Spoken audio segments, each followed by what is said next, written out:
Som Jozef Lohyňa a ukážem vám tréningový program a prácu s panákom.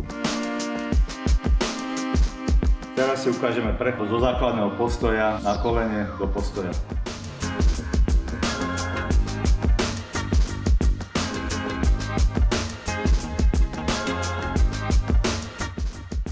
Čiže pri tomto cvičení znova si ukážeme základný postoj nohy, ktorá sa opiera o supera, koleno je pri panákovi, základný postoj, čiže ťažisko prenášam, zdvihnem, hop, dokročím.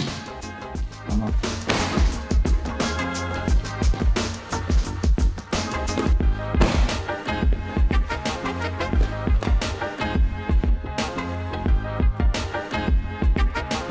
Čiže základný postoj zase. Noha správne, špička, koleno pod superom. Zatlačím do supera. Pod ťažisku.